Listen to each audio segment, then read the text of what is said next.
Hi, I'm Mike Henry, and this is my Procreate 4.3 demo for the piece I call Oh Good Gief. But I'd like to quickly remind everyone that this is my last video before I go to THU, so if you're going, I hope to see you there. Now, let's get to the demo.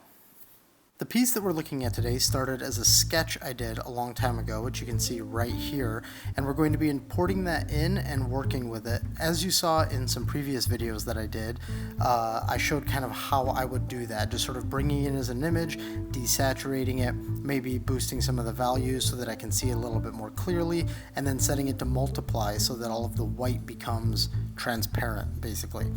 Here you can see I then did some extra drawing to make sure the rest of the image was finished. I could have gone with a tighter crop, but I decided that I wanted to open it up a little bit more.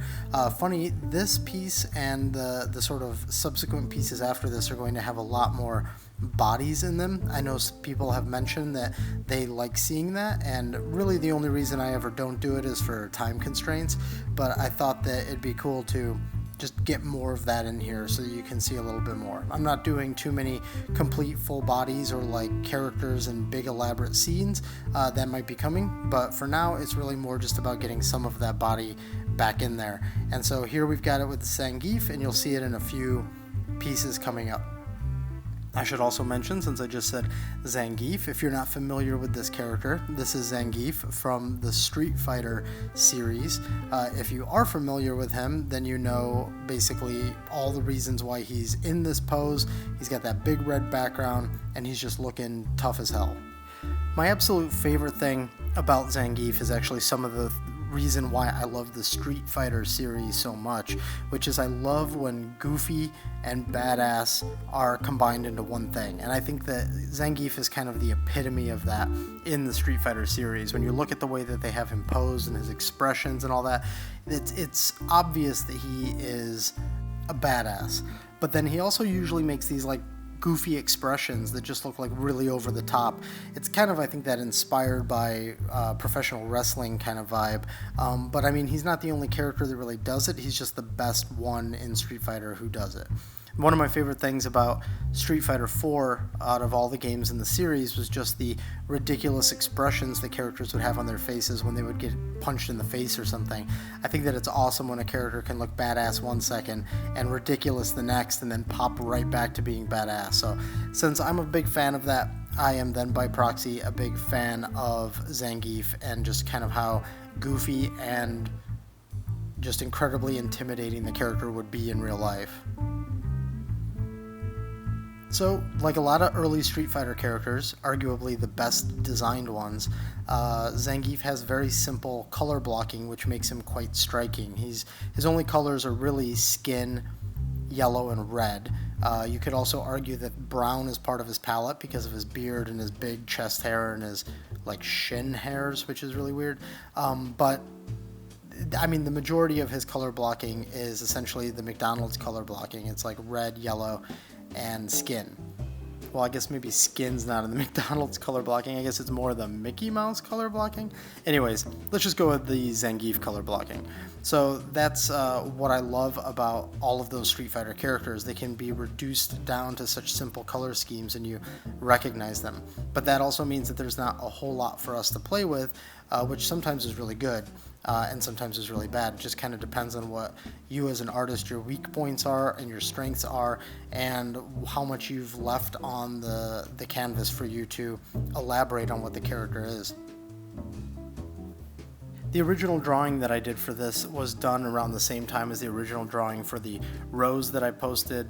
There's a few others that I did. I actually painted a Guile that I haven't posted just because it was kind of boring, to be honest. Even though Guile is the main character that I usually play with and the character I really like, I didn't really sell that one, so we'll see if I ever really post that.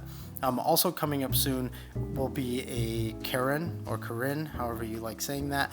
I fully painted her up, and she's from the same era that the Gief and the Rose and stuff was from. So it's kind of fun to pull these old drawings out and do some sort of a quick paint job on them and kind of bring them up to speed with my current process.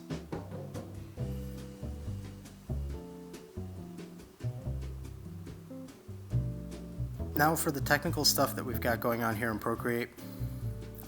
you will recognize the entirety of this process. There might be one or two small things that are a little bit different, but by and large it's going to be what you expect. We're using the turpentine brush and we're going in and laying in our flats. The order of the flats, I think, since this image is pretty simplistic from a complexity, like how many elements are on the canvas perspective, the flats are pretty simple, they're pretty straightforward. And then what we're going to do is essentially an ambient occlusion pass, a direct lighting shadow pass, and then we're going to do some highlights. We're going to do some bloom on this one, and just a few other little effects type stuff that's really just in there to give the image a little bit of character.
Okay, so now we're just wrapping up the beard area here in a second, and then we'll move on to the actual clothing on him. In a minute you'll see some changes will happen with the background and stuff, and that's because I try to figure out a way to see his red on a red background, and really all it is I turn it all off basically so that I can see the red more clearly. So you'll see that after we get through with like the belt and we start moving into like his like wrestling trunks and his wristbands.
And the basics of the flats are done. I think there's a little bit of flats tweaking that may happen as we go, and definitely when we get to the face, we're going to put in more of the details on like his actual skin variation.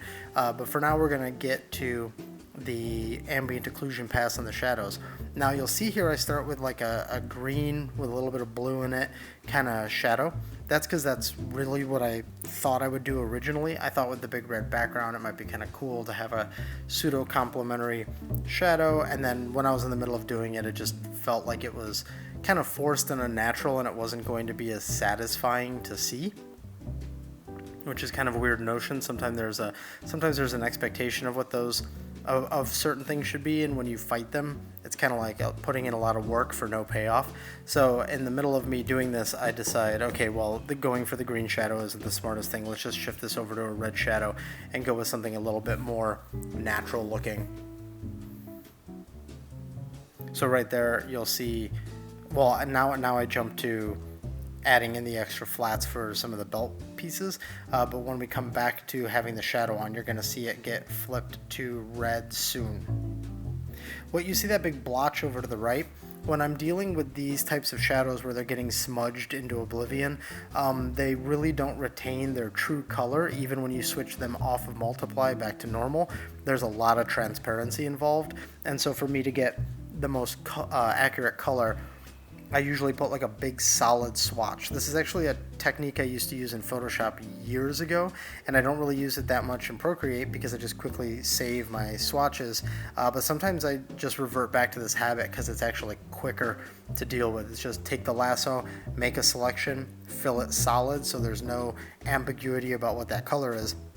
And so that allows me right now to go in and color shift using just the hue, saturation, brightness slider to the color I want right there. And what you saw blink into existence and out of existence was me just flipping that layer from multiply to normal so I could sample that solid color and then get right back to work painting basically. So for the rest of this phase, it's going to be me painting in the ambient occlusion.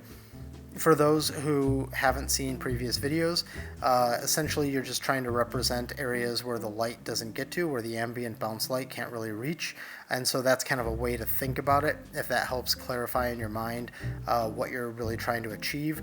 I would not say that I stick to a very scientific method around it, so if you're somebody who's like really anal about the way your AO looks, or you watched a ton of videos where people have told you exactly how to do it, I don't necessarily do it exactly correctly. I do some of it like it's a true AO and some of it like it's just giving me some extra form information. That's why I sometimes even just call it a form shadow, because I'm using it in selfish ways depending on what I'm trying to pull off in the moment. The fun thing about this process too is this is ever evolving. Like every artist you like, even the ones that are like masters, like they're always learning, they're always developing their process. Even if it seems like they have their process totally down, they sometimes surprise themselves when they're working on things, or they discover really small ways, or if they're lucky, really big ways to impact their process in a good way. And so that is what's happening here. You're seeing me, you guys sort of in real time with all of these videos, see me develop and change things. Even if the bulk of the process is the same, you'll see like the way that I, for instance, my smudging technique here is different than it was 8 pieces ago, or the way I'm choosing some of my colors, or the way that I'm choosing to do shadows. In fact, the last few that I've done that you guys haven't seen here on YouTube, but they are popping up on Instagram first, some of those have a completely different way that I'm kind of interpreting those shadows. And really the important message there is to just always be self-evaluating. One of the biggest things with art, a lot of people think that it's just practice makes perfect, or that it's skill or some sort of natural born talent, or like who you're learning from, or whatever it is. It can be some of those things, but the big thing is about being realistic with your own self-evaluation and trying to figure out what can be better. I think that self-critiquing and determining those little areas where you can improve is the most important thing, and then you put your work into doing that, into actually improving those things. So the doing is super, super important, but the clarity around what could be better is also super, super important. And I would argue that even the best artists can have some blind spots with what can get better in achieving some of that clarity, and we would all probably be way ahead if we could do that with like the utmost honesty and accuracy. We would all be much, much better. That's where a good teacher can come into play, or someone that you know that you can bounce your art off of, or I mean, really even just observing things that you really like in art or in the real world or whatever, and then saying to yourself, am I close to that? Can I pull that off, or do I pull that off, or whatever it is? And that type of honesty and self-reflection and determining what can make you better is the real key. You have to have the ability to determine where your shortcomings are and where you think you can improve, and then slowly through practice solve how you get there. So now we're going to put in Gief's signature vein. He almost always seems to have at least one vein popping out of his head or his body or something somewhere. So after we get that done, we're going to go back out here to the wide view and throw in some of the other flats that haven't been put in yet. For instance, his scars. Gief has these big scars all over his body. Kind of depending from game to game, they're a little bit different. I think that there's probably some rules that have been settled canon-wise as to where his scars are. I always think that the ones over the shoulders and the X on the deltoid are sort of really key ones. You will notice that I don't put in the other ones yet. That's not because I'm some sort of mastermind and I had a really cool plan for it. It's because I forgot them. And when I was in the middle of doing it, I was like, wait a minute, shouldn't he have more scars? And I was like, but I'm following my sketch. And then I realized that my sketch had cut off super early. Not cut off super early, cut off like really close to where his next scar would be actually. So when we have the piece like almost entirely done, you'll see me kind of pull it apart again real quick, throw in the scars and that I'm missing, and then continue on from there.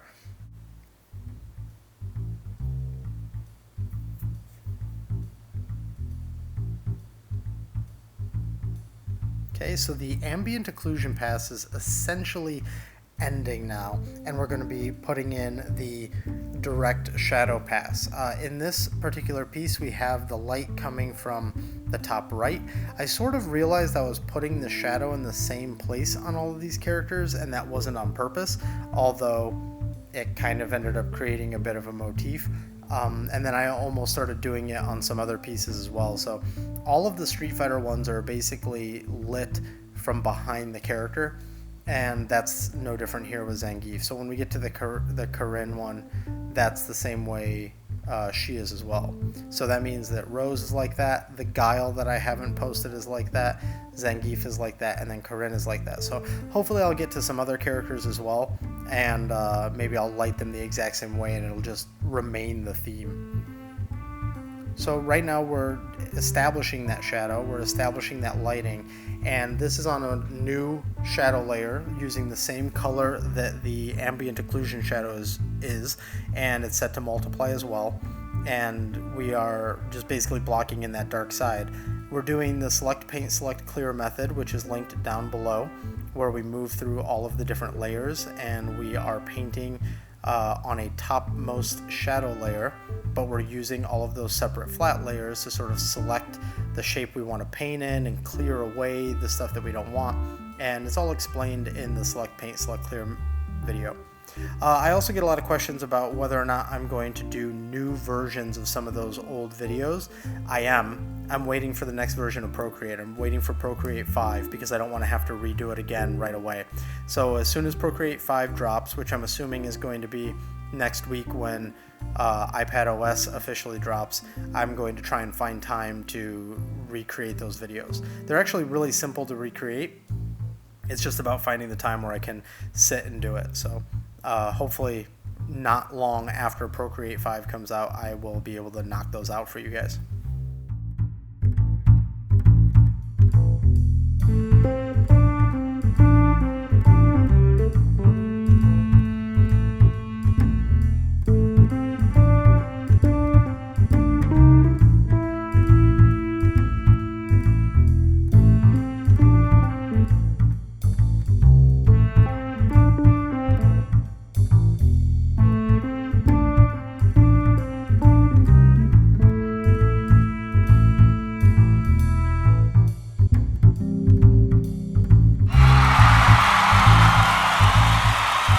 And now we come back to the face, where we're going to be doing some of those local color things. We're adding some blush around the nose and the ears, some darkening around the eyes. Again, if you've seen my videos before, it's kind of the usual stuff. Since his lips are all puckered out like that, I want to draw some attention to them. Even though they're all in shadow, let's get some pink in there, and then move on to the next section. Oh, I'm sorry. Actually, we also add just a little bit of like where his head would be shaved. All I did to do that was use the same brown that I used for the flats, paint it all in like that, and then lower its opacity. I didn't do anything beyond that, just paint it in so that it was in the same configuration as his hairline would theoretically be.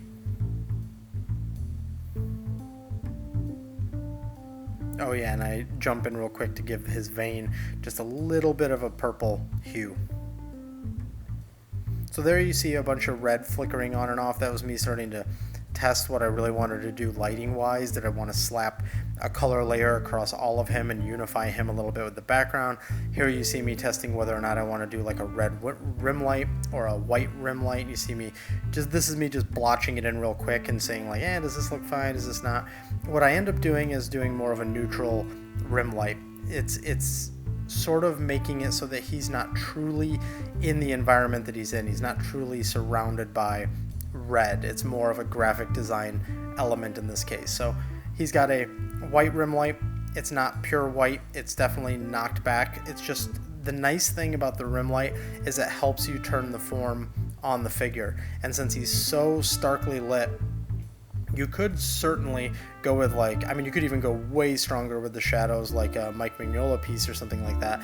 But what I wanted to do, or what I usually like to do, I should say, is round all of that off, all the dark side off, by having a little bit of a counter light. Lots of people do this. I'm not saying it like I like to do this. It's more just when I'm doing a piece and and it's for me and I'm trying to find the satisfaction part of it. Like, am I having fun doing this? I really have fun when it's like this type of a lighting setup, like main light, shadow, and then a bounce light or rim light of some sort. By the way, how weird are artists that like I get truly excited just about like painting a rim light? We're all kind of broken, I guess, a little in the brain. Now, if you want to see what rapid fire indecision looks like, watch your screen. Here we jump through a bunch of different lighting scenarios where I'm tweaking different elements of it. I'm tweaking do I want his whole thing actually in shadow, his whole body? Do I want to darken these shadows a little bit more? Do I want to lighten them? Do I want that rim light to be red? Am I wrong about it being white? You can see now in our shadow it's darker overall.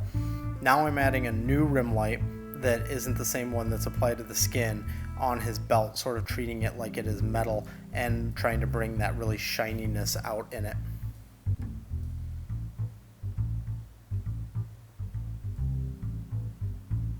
That's kind of the funny thing about all of these little bits of the time lapse that sort of get saved afterwards, because you see like even something as simple as somebody just toggling a layer on and off like 100 times, because it's really funny how you can agonize over the smallest details of something, and if you're sitting there and you're having to turn the layer on and off to see if it's different, then maybe it's not significant enough. Like if you, the artist, are toggling something because you're just like, I don't know, can I tell the difference? Like the viewer probably can't. So it's sometimes interesting to really mess with that stuff.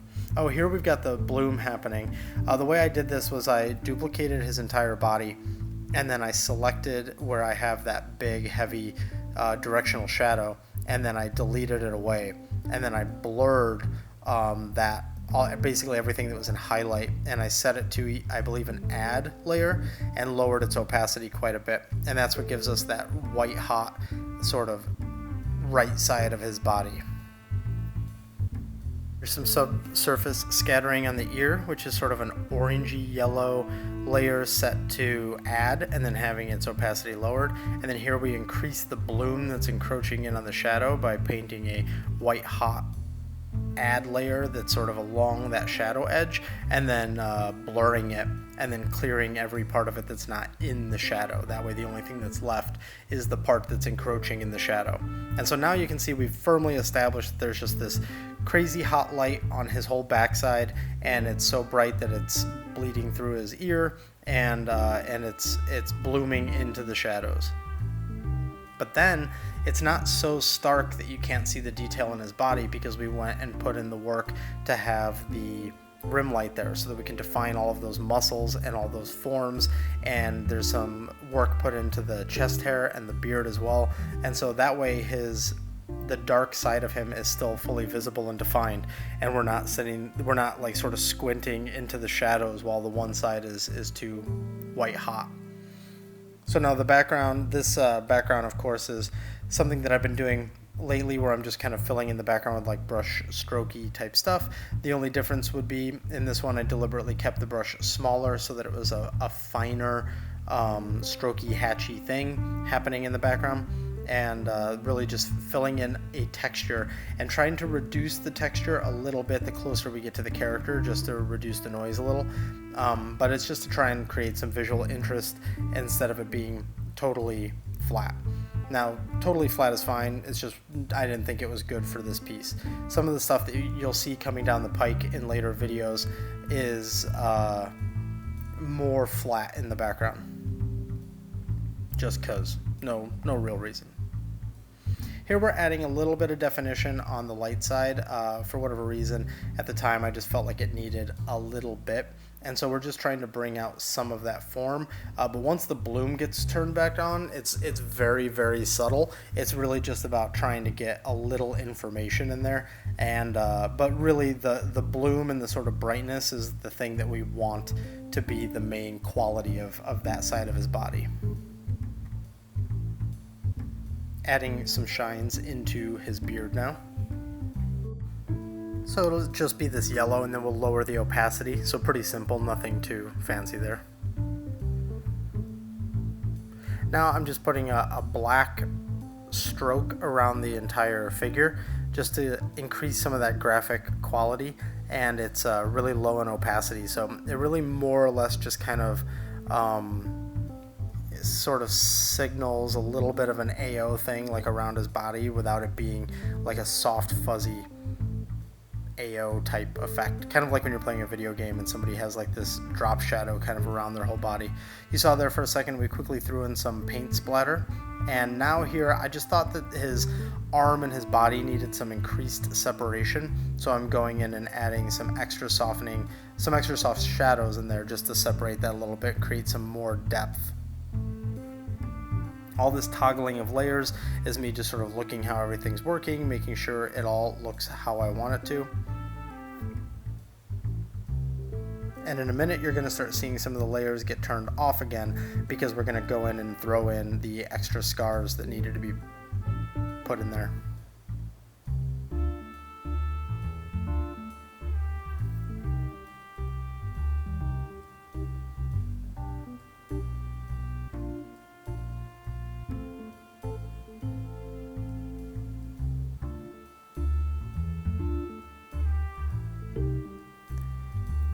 Okay, so this is one of those examples I was talking about. I'm like staring at the video going, what am I doing here? And then I'm realizing I'm like toggling on and off like one tiny little shadow by his belt.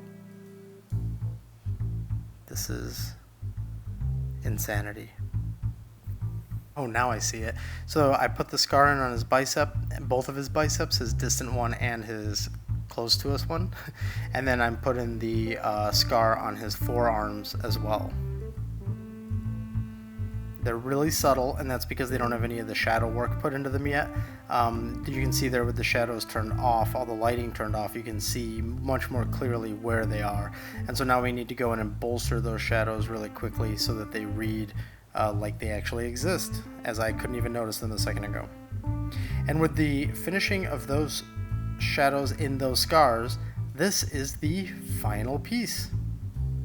So I hope you enjoyed watching this one. I really love drawing Gief and painting Gief, so I hope you enjoyed watching it. So thanks for watching. If you enjoyed the video, please consider liking and subscribing, and I'll see you on the next one. And if you're looking for me on the internet, these are the places where you can find me.